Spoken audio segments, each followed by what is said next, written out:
Sisters of Frida is a disabled women-led collective. We are a community interest company governed entirely by volunteers, and we are incorporated in 2014. We took time to decide on the structure. We are an experimental collective of disabled women.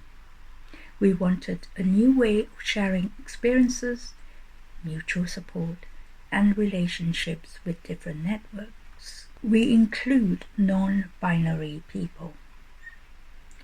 We seek to build different networks of disabled people. The barriers and multiple discrimination, the ableism or disableism, which still exists, have not gone away.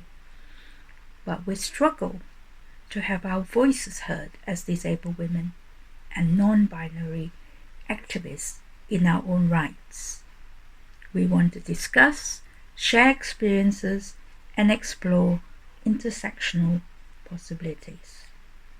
How did we start the process? Right from the start, we had a few moderated meetings before deciding to be a CIC, rather than to seek charitable status. We were all volunteers and unfunded. Many of us are self-employed and will not have the privilege to work for free as we would have to if we were trustees in a charity, as this is required by the Charity Commission. Many disabled people cannot afford to work, for example, in projects for free. We felt we should be able to give paid opportunities when they arise. Funding does not change for CICs. There are opportunities for CICs to get funding just as for charities.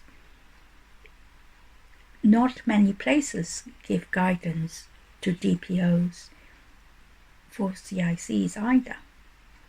So it was not easy to negotiate the differences in organizational structures. CICs, for example, have to pay taxes, unlike charities. We have a steering group.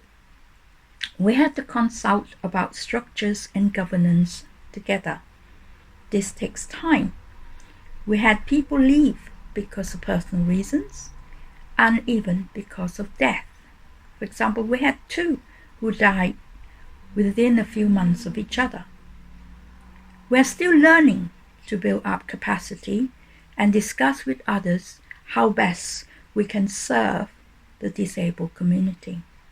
We held workshops in building voices for disabled women and a mentorship project. Through the years, lessons learned are that we must build leadership which puts the perspective that disabled people have other barriers to be factored in, such as the need for independent living support. There is also chronic fatigue by many, access issues, etc. For example, some of us might end up in hospital for impairment-related reasons. Our support equipment, like wheelchairs, might break down. Our support, like personal assistance, might cease to be available. These are breakdowns exacerbated, such as during the pandemic. The mental and psychological stress that these incidents happen in a disabled person's everyday life is very real and affects our work level. It could take disabled people longer to achieve certain goals. For example, project deadlines might have to be extended.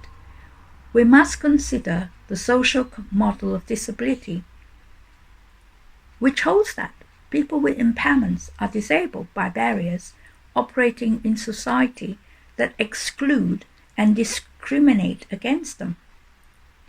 We have to build in reasonable adjustments, which means we have to allow for disability barriers and access issues.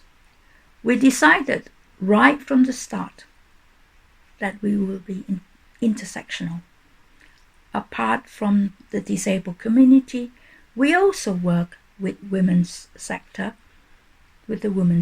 and other communities, such as the BIPOC or the BAME communities, the LGBTQI plus communities.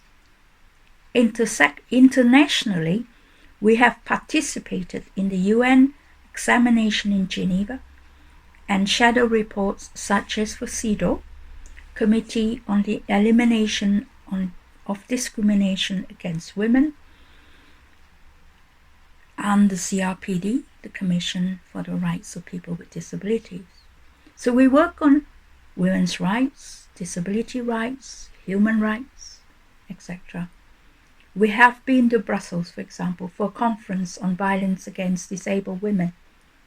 Nationally, we have lobbied against domestic abuse for disabled women, and we are part of ROFA, Reclaiming of Our Futures Alliance. ROFA is an alliance of disabled people and their organizations. We are part of the Women's Resource Center. We work with them, and apart from that, we also work with NAWO, the National Alliance for Women's Organizations. Most recently, we have worked on issues such as disabilities and sexuality. We research and publish 2 reports on the impact of COVID-19 on disabled women and non-binary people. In addition to that, we interviewed and had videos from disabled people of color, as well as focus groups, including disabled mothers. Our next planned step is to open up to more members into the collective and to look into having paid members. Perhaps it is needed to sustain the collective. We have been nominated, for example, for the National Diversity Awards, which is happening next month. This is in recognition for the sort of work that we do. So what are the lessons to be drawn? We build internal capacity by inviting external experts to guide us on strategy, governance, and policies. We need that. And we took time to do this, so as to build a foundation to be able to recruit other disabled people to join us for a feminist and inclusive future for Sisters of Frida. Thank you.